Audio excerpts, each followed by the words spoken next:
Polacy uciekają z Niemiec, wyjeżdżają, szukają jakiegoś bezpiecznego, lepszego miejsca do życia. Ja mam dosyć po prostu tego państwa. Zielona komuna. Tak. W Niemczech jesteś nazi, Czyli jak nazistą. coś powiesz przeciwko nich. Nie tylko dlaczego uciekają, ale też gdzie uciekają. Wracanie do komuny, Oni nie chcą pracować, oni chcą wszystko od państwa dostać. bo po prostu nie opłaca się pracować. Cała LGBTQ agenda, co się dzieje w Niemczech. Czyli jeden człowiek trzyma drugiego człowieka na smyczy, Tworzą to, jakby było to normalne, jakby to należało do nas. że w szkole podstawowej są twarde narkotyki. Chcemy tutaj zbudować polskie community. Żyłem w sumie całe życie w Berlinie, bo Niemcy myślą, że oni klimat zmienią. Dla nich pieniądze są, a dla Niemców, co pracowali całe życie, nie ma pieniędzy.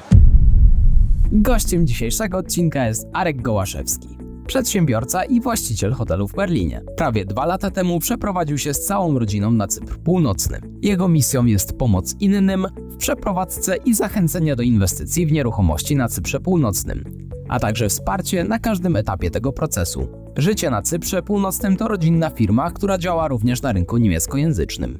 Cześć, z tej strony Grzegorz Kusz, witaj na moim kanale. Dziś witam Cię w studiu w takich pięknych okolicznościach. Nagrywam dzisiaj z Dawidem. Cześć Dawid. Cześć wszystkim, witajcie. No i jest ze mną również Arek. Cześć Arku. Cześć, witam. Opowiem Wam tak naprawdę, co to za odcinek i dlaczego jesteśmy tu, czyli na Cyprze Północnym, bo postanowiliśmy tu przyjechać. Arek, który jest naszym widzem od długiego czasu, napisał do nas wiadomość i rozpoczęło się to od Zooma, bo najpierw pojawił się Cypr Północny, to dla nas niespodzianka, że jak to Cypr Północny, przecież to jest miejsce, które jest trochę zakazane, trochę, wiecie, jakby znak zakazu, tam nie wolno wjeżdżać, nie opłaca się, nie wolno, więc to była pierwsza dla nas lampka, że jeśli tam są, mieszkają i do nas dzwonią, coś jest na rzecz, to spotkajmy się i pojawił się Zoom, na którym się poznaliśmy z Arkiem i z Lilą, jego żoną. No i podczas tej rozmowy, w ogóle szok, okazało się, że Polacy uciekają z Niemiec. Że Polacy uciekają z Niemiec, wyjeżdżają, szukają jakiegoś bezpiecznego, lepszego miejsca do życia. No i wy jesteście taką jedną z wielu par, która uciekła. I my z Dawidem stwierdziliśmy, musimy tu przyjechać i nagrać ten odcinek. I właśnie jesteśmy, Dawid, tak? Tak, no bardzo interesujące było to, że Polacy uciekają z Niemiec. A nas interesowało nie tylko dlaczego uciekają, ale też gdzie uciekają, że to jest w ogóle region Cypr Północny, który jak ja byłem w 2017 roku, ty byłeś chyba 2021. 2021, tak? Wskazywano nam w biurach podróży, wskazywano nam w miejscach, w których się zatrzymywaliśmy, że na północ się nie jeździ, ponieważ to jest zagrożenie i nie powinniśmy tam w ogóle przekraczać tej granicy. Co już wiemy dzisiaj, że jest zupełnie nieprawdą. To jest tak, bzdurą. Jest to bardzo ciekawe i co więcej, interesujące było to, że Arek, który zaraz więcej o sobie coś powie, z Gdyni i jak zobaczycie, nie komunikuje w odpowiedni sposób, sam tak myśli po polsku, ale wiemy, że komunikuje. 30 lat mieszkał w Berlinie, wiele doświadczeń z tamtego terenu opowiadał nam wczoraj na kolacji i powiedzieliśmy sobie, musimy od tego rozpocząć. Tak. Powiedz jakby, dlaczego pojechałeś do Niemiec, za czym tam pojechałeś, jak długo tam byłeś, już to w sumie już sam wskazałem, tak. Co tam uzyskałeś za doświadczenia? No tak, gdzie tu zacząć, bo to jest... W Gdyni, w Polsce. Od Gdyni. Zawsze mnie do morza ciągnęło, dlatego Cypr Północny nad morzem.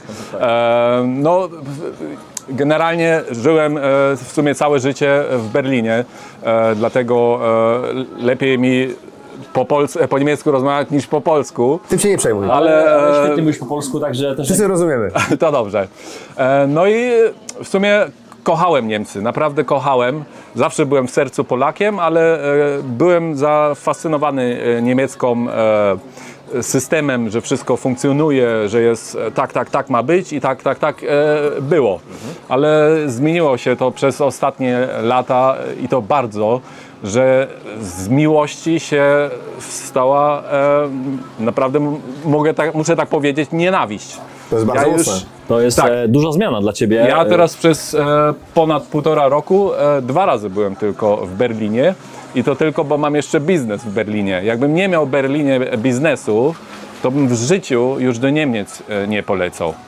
To jest, ja mam dosyć po prostu tego państwa. A co takiego się stało? Myśmy troszkę rozmawiali, no ale muszę jakby to wprowadzenie zrobić. Co takiego się stało nagle albo przez ten okres lat, no mieszkałeś 30 lat, że ty powiedziałeś, że od takiej miłości, no wiadomo, mówiłeś, że z koszulką reprezentacji chodziłeś na piłkę. Mecze, patrzymy jak 2014 wygraliśmy, my nawet, jeszcze teraz mówię my, Mistrzostwa Świata, to normalnie się tak cieszyłem, jakby to była Polska. Utożsamiałeś się z tym, chciałeś, żeby wygrywali Niemcy, interesujące. Tak. a teraz No, mówisz, że jest nienawiść wręcz. Co takiego się wydarzyło? Bo to jest w sumie aż to, nie do uwierzenia, że to tak mogło szybko się zmienić. To się tak pokazywało przez ostatnie jakieś 4-5 lata, ale tak rakiety do tego nienawiści dał COVID, trzeba powiedzieć, bo co się z tą polityką zaczęło dać, że ludzie też na wszystko sobie dali pozwolić i polityka robiła z ludźmi co chciała. To tak ostatni krok dało, żebym powiedział, że opuszczam te państwo.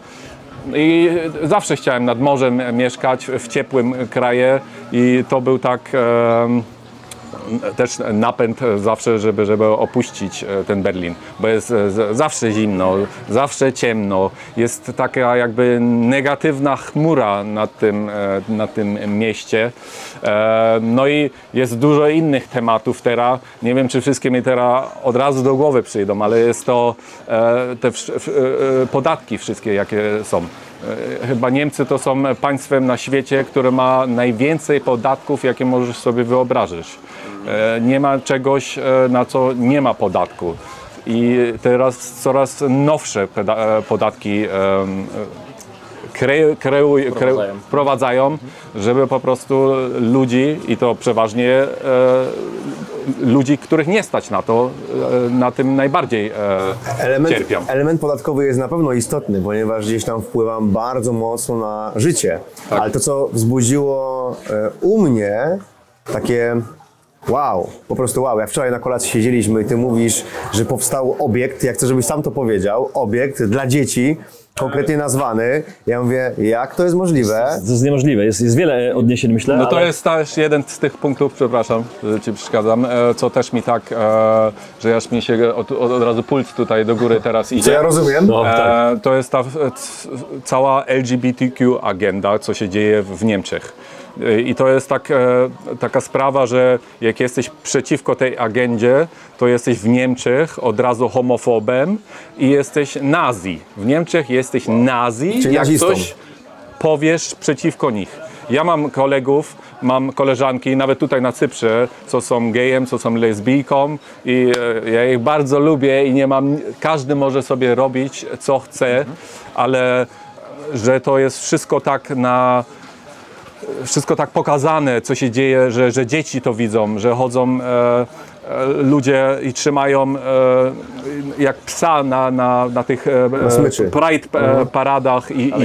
Kogo trzymają na smyczy, żebyśmy No, obrazowo pokazali, bo część ludzi jakby tego nie widziała. Nie wiem, czy to są geje, czy to są lesbijki, czy są trans. Ludzi. Jest też, tak, ludzi. Czyli jeden człowiek trzyma drugiego człowieka na smyczy, smyczy. I udając, A to że nie jest incydent, że to raz widziałeś, tylko to są jakieś powtarzające się czynności? To jest normalne.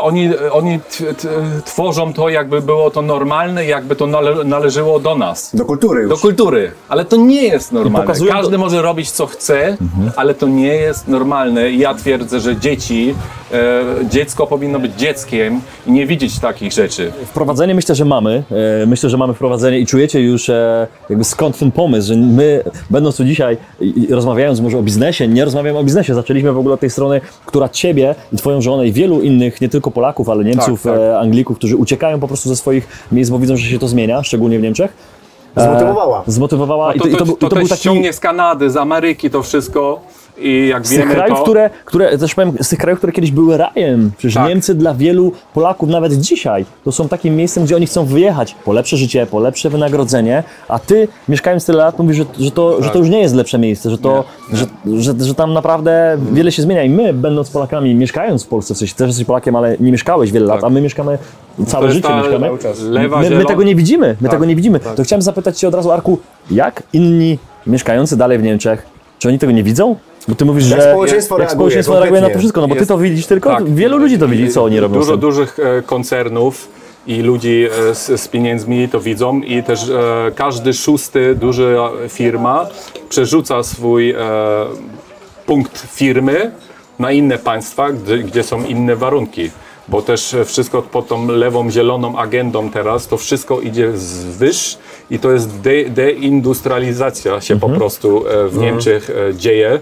Do 2030 przecież auta są zabronione, spalinowe zabronione, bo Niemcy myślą, że oni klimat zmienią. Do klimatu wiadomo są takie myśli i takie myśli, nie musimy nadal na to wchodzić, ale jakby chcieliśmy zmienić naprawdę ten klimat, no to musi 8 miliardów ludzi ciągnąć w jedną stronę.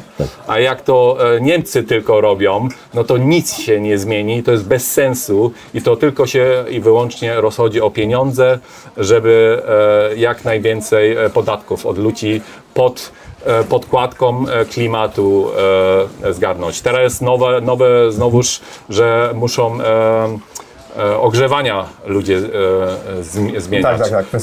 Spłacałeś 20-30 lat twoje mieszkanie, mówisz super, teraz będę miał miesięcznie 1000 euro więcej w kieszeni. Nie, teraz musisz 50 000 inwestować, bo twoje ogrzewanie są olejem albo gazem. I to jest złe. I to już jest złe. Jest to takie przyciskanie cały czas społeczeństwa. To jest wracanie do komuny. Właśnie fajnie to nazwał człowiek, którego zobaczyliśmy w pierwszych 3 godzinach pobytu tutaj na To w ogóle był na przypadek wyspie. totalny. Pierwszy kontakt i od razu z Polakiem. Czekając na ciebie piliśmy winko w restauracji przy hotelu. Swoją drogą bardzo drogie. Bardzo dobre mają to winko, bardzo dobre białe. I przechodząc człowiek zauważył, że komunikujemy, czy usłyszał, że komunikujemy w języku polskim, zatrzymał się na chwilę. Jak się nazywał? Bo nie Damian, tak. też ze Śląska chłopak, tak jak my, więc... Mieszka w Osnabruku od 40 lat chyba. Właśnie, tak. jakby on też nie mieszkał w Polsce bardzo długo, no i zdecydował się, że właśnie na Cyprze Północnym kupi dom. I właśnie był na etapie zakupu w tym momencie. Zaliczkę dał. Zaliczkę. Tak. I opowiadał, że on wyprowadza się z swojego miejsca aktualnego zamieszkania, dlatego, że tam, on to nazwał, jest zielona komuna. Tak, komuna 2.0 i on nie może tego dłużej znieść, nie? Że I on opowiadał to samo, co ty teraz, tak? I to był zupełnie obcy chłopak, spotkany w restauracji i mówimy, to jest niemożliwe, nie? Jakby będąc przypadkiem na Cyprze Północnym, no bo przypadkiem, tak można powiedzieć, że nie planowaliśmy tu sami przyjazdu, spotykamy ciebie, który masz historię i spotykamy Damiana, też Niemiec, który w ogóle jest przypadkiem i jest ta sama historia, on mówi to samo, co ty. Dużo ludzi w Niemczech to odczuwa i to widzi, ale po prostu też nie ma innej opcji. Są z tym swoim, gdzie chomik lata i się kręci. I Kołowrotek. I trudno też z tego wyjść, jak nie masz po pierwsze odwagi i po drugie też jak nie masz budżetu i masz kredyt, to cię ciągnie, to cię trzyma, no, ale tak jesteśmy wychowani, że od małego kredyt na mieszkanie, w Niemczech jest to samo. Żeby się trzymać w tym krążeniu zawsze. Idziesz na studia, potem bierzesz ślub, wesele, potem bierzesz kredyt na 40 lat, płacisz podatki. O tym wielokrotnie, przepraszam, nagrywaliśmy, o świadomości finansowej, że nie ma świadomości finansowej, że nie uczy się społeczeństwa świadomości finansowej, pracy z finansami osobistymi, ponieważ czym bardziej ktoś jest uniezależniony od systemu, uniezależniony od socjału, to w tym momencie jest mniej posłuszny. Mniej się to opłaca. I tak będzie cały świat funkcjonował, w ten zachodzi w szczególności. Ale to jest tak od małego, od szkoły, to jest wszystko tak uczone. Nie uczą przecież w szkole, jak być przedsiębiorstwem. Żeby jak firmę budować. Absolutnie. Jak z pieniędzmi się obracać. Po co?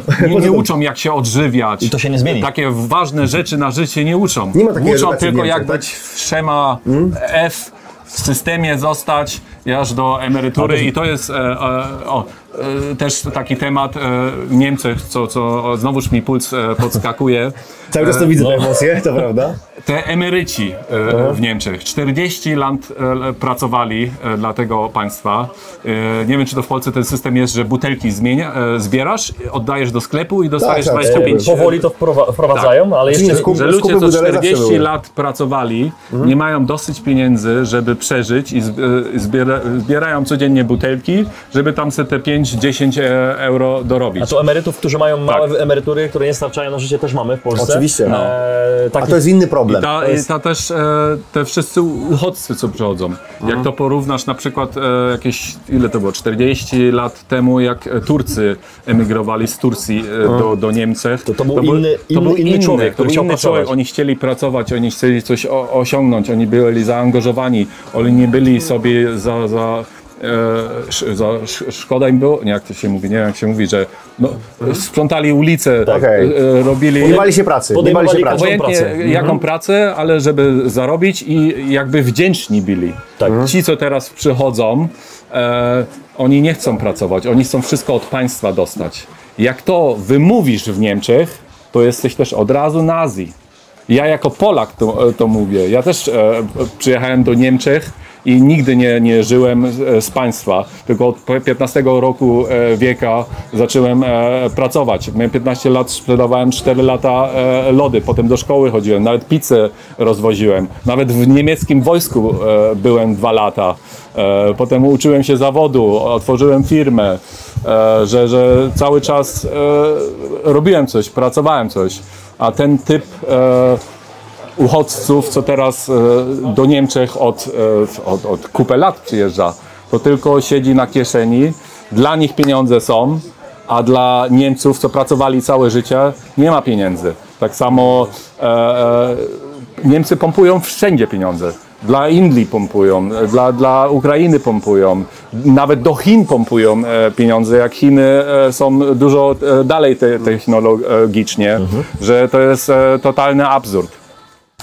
Dajcie znać bardzo proszę w komentarzach, ponieważ 5% osób, jak sprawdzaliśmy wczoraj, właśnie ogląda kanał z Niemiec, więc jeżeli macie podobne doświadczenia, podzielcie się w komentarzach, ponieważ będzie dla kolejnych osób inspiracja.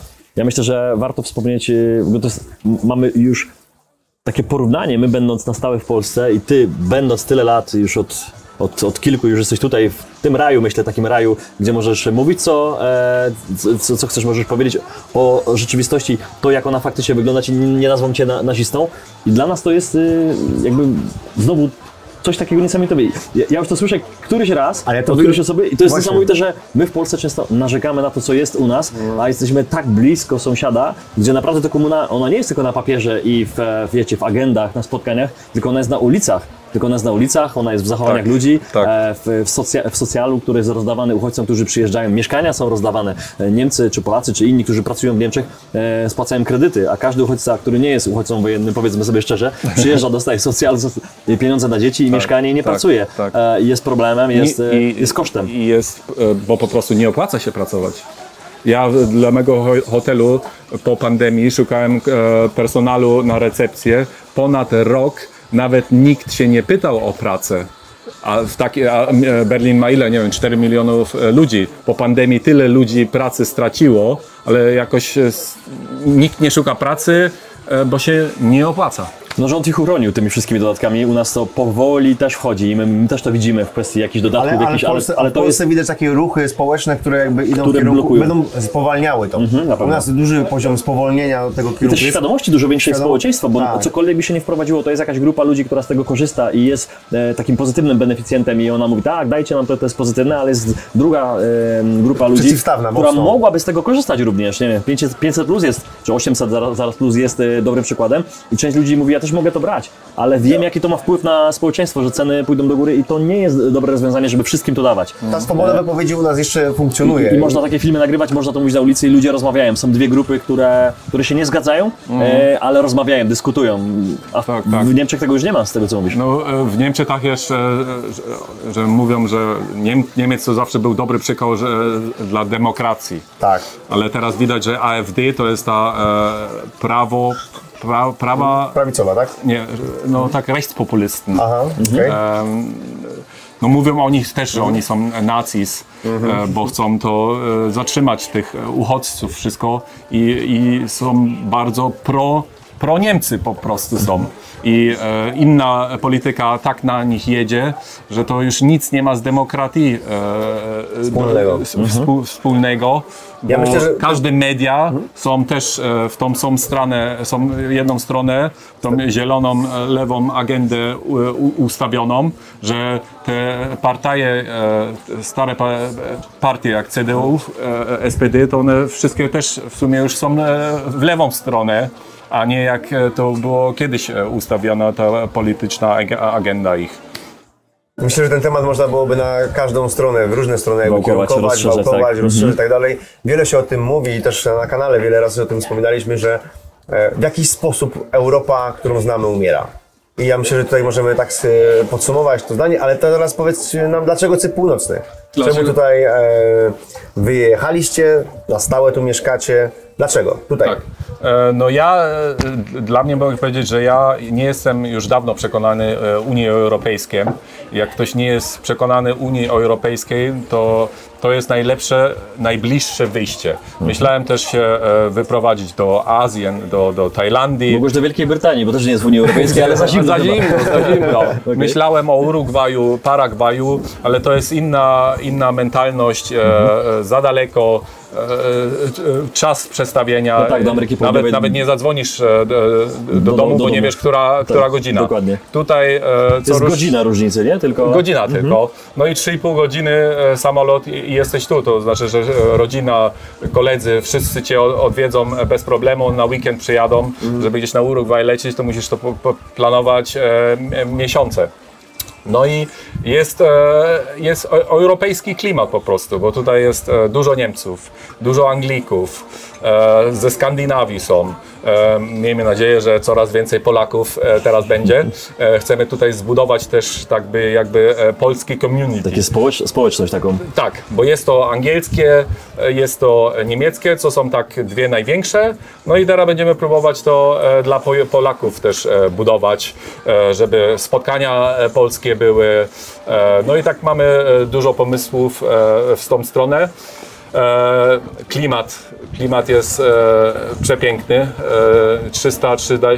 320 dni w roku mamy słońce. Są 2 miesiące, teraz się akurat zaczynają, to jest tak powyżej 30 do 40.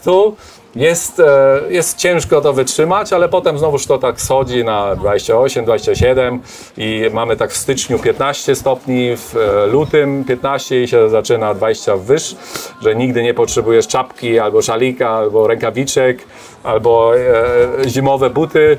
Takie rzeczy tutaj są nieistotne. Drugi punkt jest bardzo ważny dla nas, bo my się bardzo zdrowo odżywiamy. Dużo gotujemy, żeby w Niemczech dostać coś lokalnego. Nie wiem, chyba gruszki i jabłka nieraz są z Niemczech, a tak to jest wszystko ciągnięte. Tutaj jest wszystko 2-3 razy w roku jest sezon na cytryny, na pomarańcze, na marakuja. My chętnie pijemy rano sok z te zielone, seler wyciskamy. Aktualnie teraz nie ma tego sezonu, to po prostu tego nie ma tutaj. I to czyli tak fajnie, bo nie ściągają z Chin. Tak, że widzisz, że jak czegoś nie ma, no to akurat nie ma sezonu, przeżyjesz też bez, zamiast tego coś innego jest. Zabronione jest tutaj psikane, żeby psikali to pestycydami, to automatycznie jakość jest wyższa po prostu. Absolutnie. Wczoraj pamiętacie, jak ten rukole jedliśmy w restauracji, jakie wielkie miała te liście, jaka ostra, że to nie do porównania jest. To wyrazista była bardzo. Tak, te warzywa i te owoce, jaka jakość jest w Polsce, w Niemczech. Żyjesz tu po prostu w wolności. Jest to jedno z najbezpiecznych państw na świecie nawet. Jest chyba na 4. albo 5. miejscu. Mój kluczyk od auta zawsze jest... To mnie zaskoczyło, bo jeździliśmy wiele miejsc, odwiedzaliśmy inwestycje, w którym pomagacie kupować nieruchomości swoim klientom, pokazywałeś nam to. No i gdzie byliśmy, no to zostawiałeś samochód włączony, wychodziliśmy, oglądaliśmy, ponieważ chcieliśmy, żeby była klimatyzacja puszczona i ty w ogóle się nie przejmowałeś tym, że klucz zostaje w samochodzie, nie? Nie pytałem się ciebie o to, ale teraz do tego nawiązujesz, więc przypomniałem sobie, że tak to wczoraj było. Jest zawsze otwarty. Ale z domu tak samo było, nie? Że my mówiliśmy, że klucz nie działa, a ty mówisz spoko, ale to klucza nie potrzebujesz, bo nie musisz zamykać mieszkania. A my od razu poprosimy o klucze, bo chcemy zamknąć, tak? Idziesz do restauracji albo nawet tutaj w tym beach clubie, gdzie jesteśmy, tak jest, nie wiem, w sumie prawie wszędzie tak jest, że jak masz telefon ze sobą albo pieniądze, to wszystko bierzesz ze sobą do toalety. Nosisz, tak. W klubie na przykład. Wszyscy zostawiają na stołach. Nikt tu się nie boi, że tu coś zniknie, bo po prostu tu nikt nie zniknie.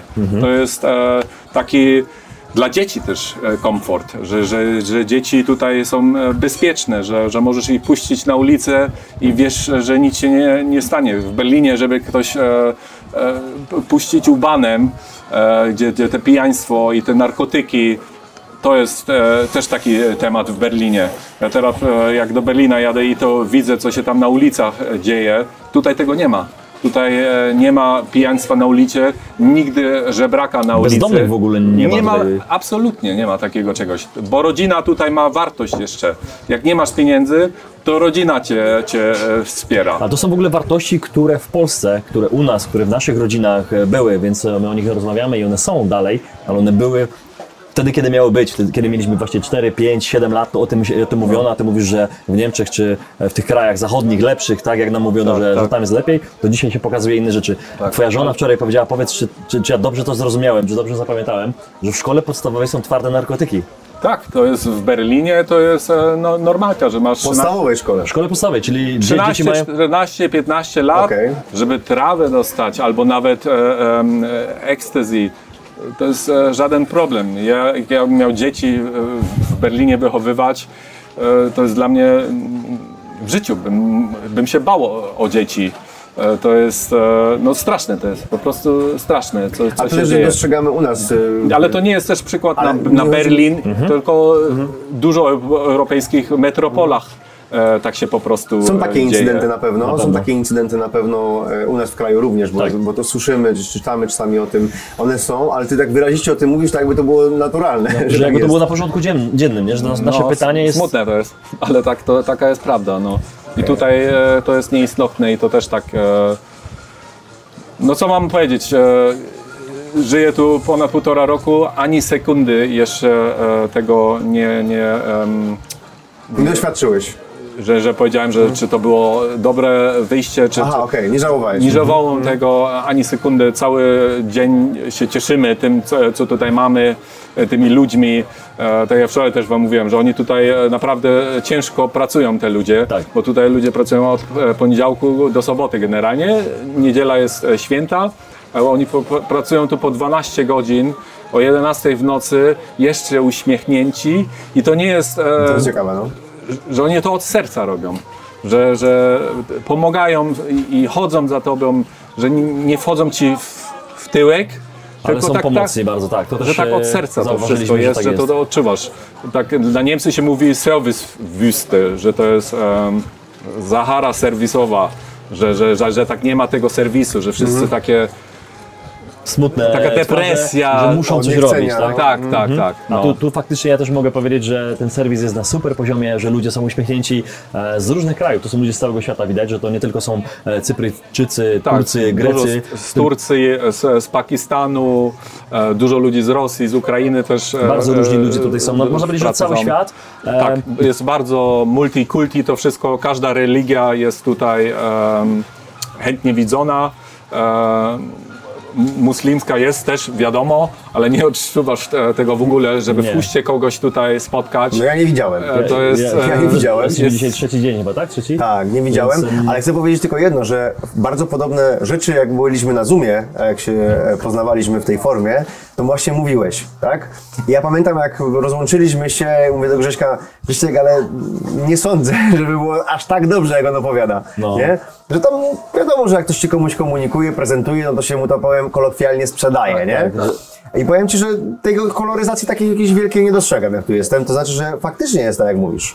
Jakby czujemy się tutaj bardzo dobrze, ja wiem. Szukamy jakichś takich minusów No i są. one są, i one są jak wszędzie. To też ja tego nie ukryję. W tych państwach południowych często jest, że na ulicach jeszcze w miejscach, gdzie można posprzątać. Tak, ten tak. taki Mogło być porządek. mniej śmieci w niektórych miejscach, Tak, ale to są to takie jest prawda. drobne Ale elementy. to wszędzie, to w Hiszpanii jest maniana, ludziom się nie chce na jutro. Jak tutaj się przejdziesz po tym klubie, to nie znajdziesz ani papierka. Tak. Bo tu dbają, tak? Tak, jak opuścisz i to jest w państwowej ręce, to tak już jeszcze tego nie dbają, ale to jest tak często w tych państwach, że oni tak mają inne odczuwanie tego. Ale to jest wszędzie. To jest estetyki. Tak. To jest takie inne odczuwanie estetyki. To możemy Tak. zobaczyć w wielu krajach właśnie, które są krajami południowymi. I tak to Ale jest. zobacz, gdybyśmy nawet poszli do Polski, wrócili do swojego kraju i coś, co jest w rękach państwowych, to widzimy, że jest gorzej zarządzane, czyli patrz wielkie, nie wiem, choćby Poczta Polska, tak? Nie musimy daleko szukać.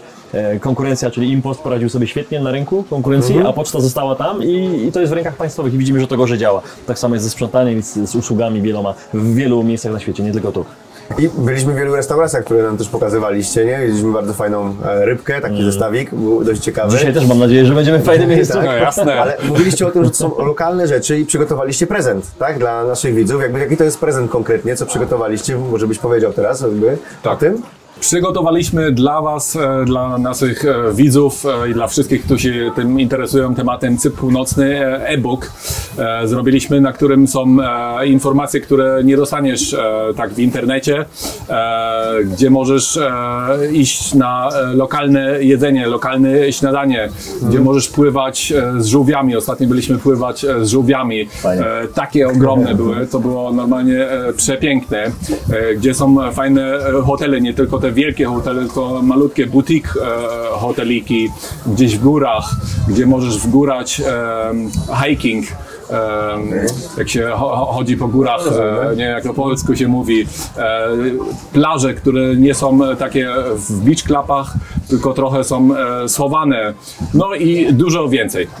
No to te wszystkie informacje będą w linku poniżej, można sobie kliknąć i bezpłatnie pobrać taki poradnik, bo wiem, że Arek wraz z żoną te wszystkie informacje dla Was przygotowali i faktycznie ten przykład butik hotelu, my w takim mieszkamy dzięki Wam i naprawdę stricte miejsce i to nie jest taki ogromny wieżowiec, jak często widzimy, nie wiem, na Majorkach czy w takich miejscach, gdzie to jest po prostu blisko plaży, ale jest to ogromne i to jest taki hotel, w którym nie chcemy, więc to jest dla Was prezent, a jest jeszcze jedna rzecz, o którą chciałbym zapytać, myślę, zmierzając do końca.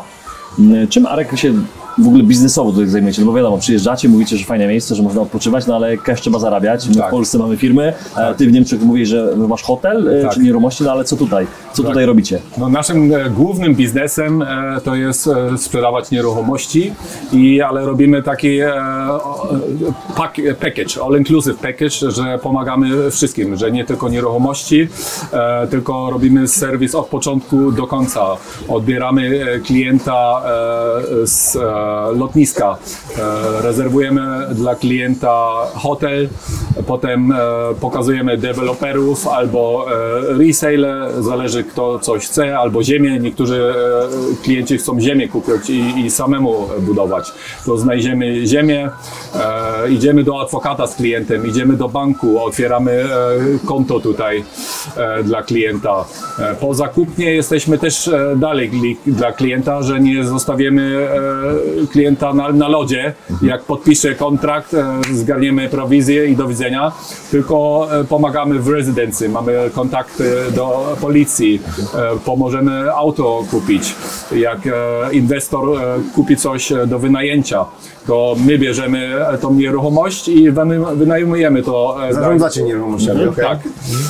To jest tak nasz serwis. Myślę, że wyróżniamy się tym, bo dużo polskich maklerów tylko sprowadza tutaj klientów i żyją w Polsce. My jesteśmy zawsze na miejscu, znamy się z lokalsami, znamy się z prawem i tak szybko nas nie zaskoczy nic. Mamy na wszystko odpowiedź i myślę, że to jest dla wszystkim dużym benefitem. Czyli podsumowując, ja to rozumiem w ten sposób, że tworzycie taką społeczność polską na Cyprze Północnym, tak. Bo tak mówiłeś o tym wcześniej, i dla tej części społeczności, która chciałaby coś nabyć na rynku nieruchomości na tej wyspie, szczególnie na północnej części tej wyspy, to wy robicie od A do Z tą realizację na różne budżety, tak to rozumiem. Jakie to są budżety, żeby też to padło w tym nagraniu? No, budżet to się generalnie zaczyna, tak można dostaniesz coś za 80 000 funtów, ale to jest bardziej mieszkanie jakieś małe, tak? Mieszkanie, studio, apartment, 1+1. Na Cyprze Północnym się mówi zawsze 1+1, 2+1, nie, to jest 2, 3 pokoje, 4 pokoje, że mówisz sypialnie osobno. I potem się zaczyna od 100-120 tysięcy, do góry wiadomo jest... Do willi, do różnych potencjałów. Tam limitu nie ma, można limitu nie ma.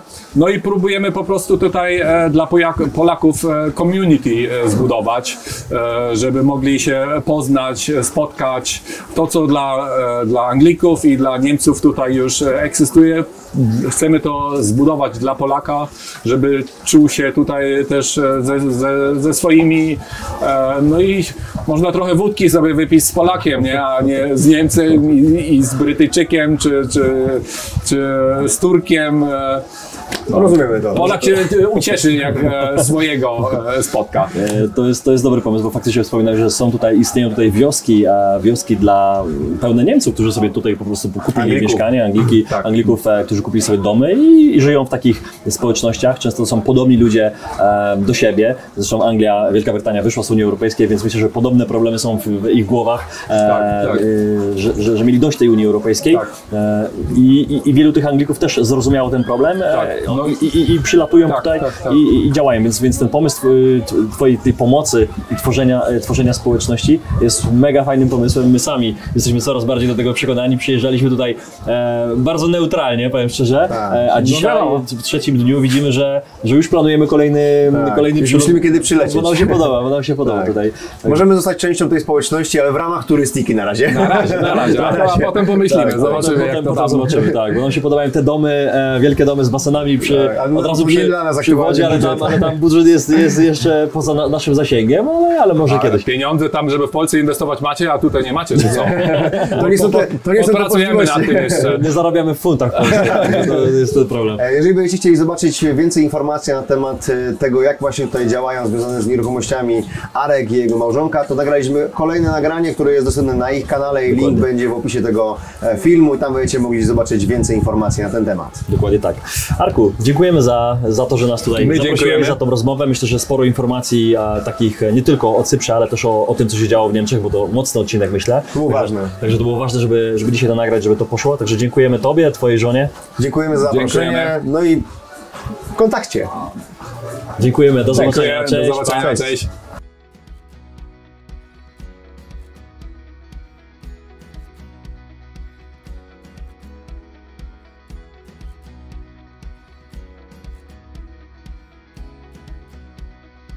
Dziękujemy za obejrzenie tego odcinka. Jeśli Ci się spodobał, nie zapomnij zostawić łapki w górę i subskrypcji, aby nie ominęły Cię nowe filmy. Sprawdź również pozostałe odcinki na kanale lub słuchaj ich w formie podcastu. Do usłyszenia.